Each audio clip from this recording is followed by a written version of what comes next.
8:43 de la mañana. El océano Pacífico es un espejo infinito, y en algún punto del cielo, allí arriba, una mujer da unas coordenadas por la radio. Una línea, 2 números, una coordenada mental, y luego un silencio absoluto. Ni un grito, ni un impacto, ni un final cinematográfico. Solo el silencio más famoso de la historia de la aviación. Porque esta historia es de esas que no deberían poder pasar. Amelia Earhart era la persona más visible del planeta cuando se subió a ese avión. Prensa, patrocinadores, un país entero mirando. Y aún así, desapareció como si el cielo se la hubiera tragado.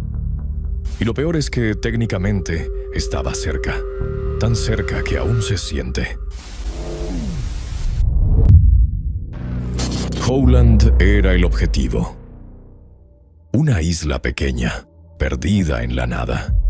En 1937, sin GPS, sin pantallas, sin una flecha indicando faltan 300 metros. Solo cálculos, cielo, combustible y una radio. Hoy vas a entender que la leyenda Earhart no nace del misterio en sí. Nace de una cadena de errores técnicos, presión mediática, decisiones frágiles y un último mensaje, tan preciso que paradójicamente no alcanzó a salvarla. Si mañana apareciera el avión, ¿de verdad se acabaría el mito? ¿O se volvería una montaña aún más grande? Primero, escalemos. Para entender de qué tamaño es el monstruo, el tramo final era Lee hacia Howland. Aproximadamente 2.556 millas sobre océano abierto. Un vuelo planeado para durar alrededor de 18 horas, dependiendo de navegación fina y la radio.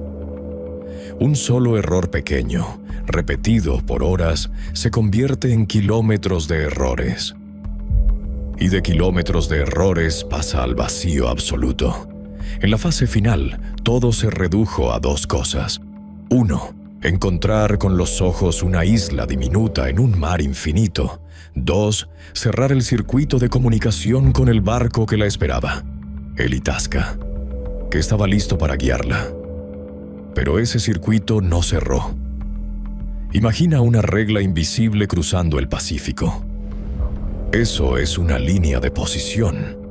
Cuando navegas, puedes no saber exactamente dónde estás, pero puedes saber que estás sobre una línea. ¿Cuál es el problema? Una línea no es un punto. Una línea es una carretera infinita. Saber que estás en la línea correcta suena a precisión, pero también puede significar estoy en el lugar correcto, en la dirección correcta. Y aún así, puedes estar a decenas de kilómetros del objetivo. Y en el océano, decenas de kilómetros son la diferencia entre aterrizar o desaparecer sin rasgos. Para entender por qué el mundo se obsesionó con este silencio, primero hay que entender quién era ella antes de ese día. Amelia no solo volaba, construía significado. En una época donde el cielo era territorio de pocos, ella se convirtió en símbolo. Independencia, modernidad, la mujer que no pide permiso. Y a su lado, George Putnam. No era solo una pareja, era motor de mito, de narrativa, de esto no es un vuelo, es un mensaje al mundo. Y cuando conviertes un vuelo en mensaje, ya no vuelas solo por ti, vuelas por la idea. Y cuando vuelas por la idea, el margen para decir doy la vuelta se vuelve más pequeño. Junio de 1937. El viaje global arranca desde Miami. No era un paseo. Era un proyecto enorme, con mirada internacional. Y a finales de junio llegan a Lae con alrededor de 22.000 millas encima. Suena heroico. Hasta que piensas en el costo para el cuerpo humano. Cansancio acumulado, calor, rutina de decisiones, pequeñas concesiones, porque los accidentes grandes casi nunca empiezan con una explosión. Empiezan con un, está bien, así funciona. Empiezan con un «esto debería aguantar». Empiezan con un «no pasa nada». 2 de julio, 10:00 de la mañana en Lae. Despegan hacia Howland, el tramo más cruel, el que no perdona. Y desde ese momento, la historia deja de ser épica y se convierte en una cuenta regresiva. Porque sobre el agua no hay puntos de referencia. No hay montañas, no hay carreteras. No existe guía, solo cielo, solo espejo, solo viento. Y un avión que debe llegar a una aguja posada en la inmensidad. El Itasca registra comunicaciones. Hay reportes de altitud, de problemas, de intentos. El avión tenía un identificador de llamada y el barco estaba ahí, listo para ayudar. La documentación menciona problemas de comunicación. Intermitencias, fricción, ese tipo de fallo que no se ve en películas porque es aburrido, hasta que te mata. Y entonces presencias la escena que convierte todo en leyenda. El último mensaje registrado. La famosa línea. El tipo de frase que te hace pensar, están a minutos de llegar. El tipo de frase que en teoría debería resolver la historia. Y sin embargo, nos conduce al vacío. Porque aunque estés en esa línea, todavía necesitas algo. Saber en qué parte de la línea estás. Y si no ves la isla, tienes que tomar una decisión imposible. Te recorres hacia un lado o hacia el otro. Cada minuto que eliges mal, el combustible te arranca una opción. Cada minuto, el océano se vuelve más grande. Cada minuto, te acostumbras más al azul y notas menos diferencias. Ahora imagina la tensión dentro de esa cabina. Ojos secos, horizonte plano, la aguja de combustible y la certeza de que alguien te espera, pero tú no lo ves. Y esta es la parte más difícil para el cerebro, porque Howland no se ve como una isla. Se ve como un error del paisaje, un cambio de color, una cosa tan pequeña que si parpadeas en el ángulo equivocado, no existe. En 1937, el Pacífico no era un mapa, era una trampa. Después del silencio, el mundo reacciona como reacciona el mundo ante una celebridad desaparecida. Con urgencia y con espectáculo. Se despliega una búsqueda enorme. Naval, aérea, documentada. Se registran métodos, alturas, distancias. Hay detalles que son casi insultantes por lo precisos. Vuelos a baja altura, intervalos, patrones de rastreo. Como si la geometría pudiera obligar al océano a devolver lo que se tragó. Y hay una imagen que parece película. Aviones buscando desde 1000 pies. Separados por millas, barriendo el mar como si el mar fuera una alfombra. Incluso se menciona algo demoledor. A esa altura se estimaba poder ver un objeto pequeño, como un bote, a varias millas. Entonces el espectador piensa lo mismo que estás pensando tú. Si podían ver tanto, ¿cómo no vieron nada? Porque la búsqueda perfecta en el lugar equivocado es una forma elegante de no encontrar. Garner, lo que mantiene vivo el misterio. Una isla que hoy llamamos Nikumaroro. Durante la búsqueda aparece en informes. Se inspecciona, se describe. Hay elementos en el paisaje que narrativamente explotan. Una laguna, vegetación, un barco encallado. Un lugar que, a diferencia del océano abierto, ofrece algo que el mar no da. Superficie. Y ahora el misterio sube de nivel. Porque si Amelia no cayó cerca de Howland, entonces esa línea final no fue una brújula al rescate. Fue una señal de que estaba en un corredor. Y eligió el lado equivocado. Y si eligió el lado equivocado, el final no es un golpe rápido. El final podría ser otra cosa. Si Nikumaroro estaba en el mapa, ¿por qué no se cerró el caso ahí? Porque la inspección no entrega un final claro. No hay banderas. No hay señales obvias.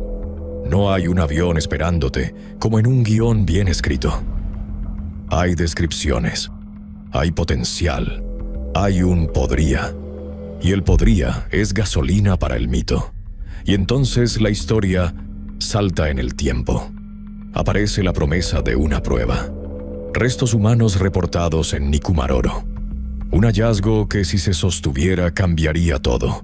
Pero incluso eso carga con una maldición típica de este caso. Pérdidas, huecos, debate, desaparición de lo que debería cerrar la puerta.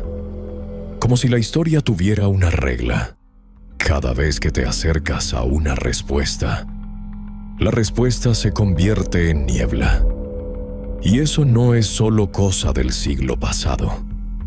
En tiempos recientes, cada posible hallazgo reabre el caso, reenciende la esperanza y, muchas veces, termina desinflándose. Porque el océano también fabrica espejismos. Lo que parece avión puede ser roca. Lo que parece final puede ser otra pregunta. Y ahí está el verdadero mecanismo de la leyenda Earhart. No es solo que no sepamos, es que el mundo ha aprendido a vivir del no saber. Expediciones, teorías, documentos, rumores, el misterio como máquina cultural. Pero vamos a ser justos. No todo es humo. Hay datos duros, hay registros, hay cronología, hay piezas firmes. Sabemos que despegan del Lae el 2 de julio. Sabemos el tramo brutal. Sabemos que hubo comunicaciones registradas.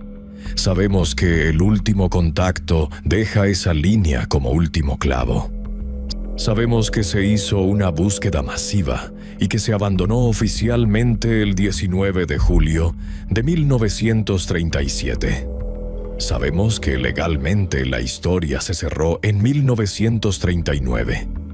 O sea, el mundo sí cerró el caso. Lo cerró con papel. Lo que nunca se pudo cerrar fue la mente humana, porque el papel puede declarar una muerte, pero el papel no te da una escena final. Y aquí viene la contradicción más poderosa de todas. Amelia se volvió eterna no por lo que hizo, sino por lo que no vimos. Su ausencia se convirtió en su obra más grande. Visibilidad contra desaparición, fama contra silencio. Modernidad contra límites tecnológicos. En 1937, el mundo ya soñaba como si fuera futuro, pero navegaba como si todavía estuviera incompleto. Pero, ¿y si mañana alguien encontrara el avión, completo, identificable? ¿Qué pasaría? Una parte de ustedes dirían, por fin. Y otra parte, la mayoría, quizás diría, ahora sí empieza lo bueno. Porque el mito no vive de la respuesta, vive de la persecución. Y cuando la respuesta llegue, se abrirá otra guerra. ¿Dónde estaba? ¿Por qué ahí? ¿Quién se equivocó? ¿Quién lo ocultó?